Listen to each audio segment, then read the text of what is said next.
காட்டிக் கொடுப்புகளை ஏற்றுக்கொள்ள முடியாது என இலங்கை தமிழ் காங்கிரஸ் உறுப்பினரும் வழக்கறிஞருமான திரு சுகாஸ் கனகரட்னம் தெரிவித்துள்ளார்.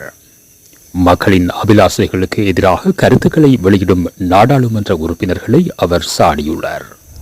ஜனாதிபதி தலைமையில் யாழ்ப்பாணத்திலே நடைபெற்ற மாவட்ட ஒருங்கிணைப்பு குழு கூட்டத்திலே தமிழ் மக்களினுடைய அபிலாஷைகளுக்கு முரணான எதிரான பல விடயங்கள் கதைக்கப்பட்டிருக்கிறது.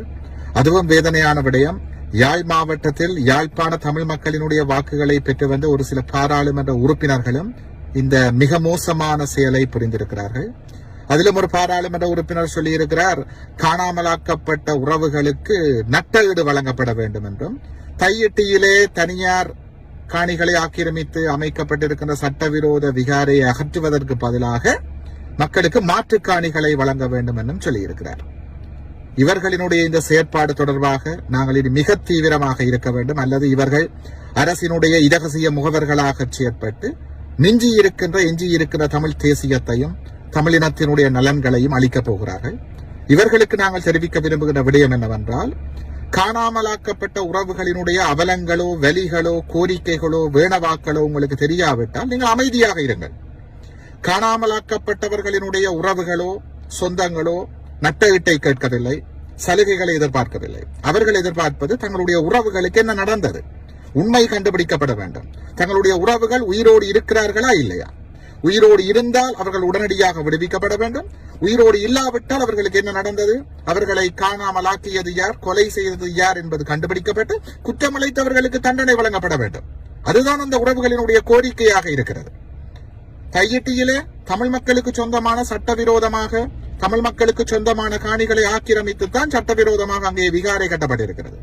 தமிழ் மக்கள் மாற்று காணிகளை கேட்கவில்லை. அந்த உறவுகளோடு நாங்கள் தொடர்பில் தான் இருக்கிறோம். காணிகளினுடைய உரிமையாளர்கள் கேட்பது தமக்கு சொந்தமான காணியிலிருந்து விகாரை அகற்றப்பட்டு தமது காணி தமக்கே வழங்கப்பட வேண்டும். காணாமலாக்கப்பட்ட உறவுகளுக்கு என்ன நடந்தது என்பதை கண்டுபிடிப்பதற்கு ஒரு சர்வதேச விசாரணை நடாத்தப்பட வேண்டும். இவைதான் பாதிக்கப்பட்ட மக்களதும் எங்களதும் கோரிக்கைகளாக இருக்கிறது. ஆகவே எங்களுடைய கோரிக்கைகள் தெரியாவிட்டால் நீங்கள் அமைதியாக இருங்கள். அதை விடுத்து இனத்தை காட்டிக் கொடுக்கின்ற கூட்டிக் கொடுக்கின்ற செயற்பாடுகளை தயவு செய்து முன்னெடுக்காதீர்கள். இப்படியானவர்களுக்கு வாக்களித்த மக்கள் கூனி குறுக வேண்டும், வெட்கி தலைகுனிய வேண்டும். மக்கள் இழைக்கின்ற பிழையான முடிவுகள் இனத்தினுடைய தலைவிதியை படுமோசமாக பாதித்துக் கொண்டிருக்கிறது. இனி என்றாலும் இப்படியான வரலாற்று தவறுகளை புரிந்துவிடக் கூடாது என்று நமது மக்களை நாங்கள் வினயமாக வேண்டி நிற்கின்றோம்.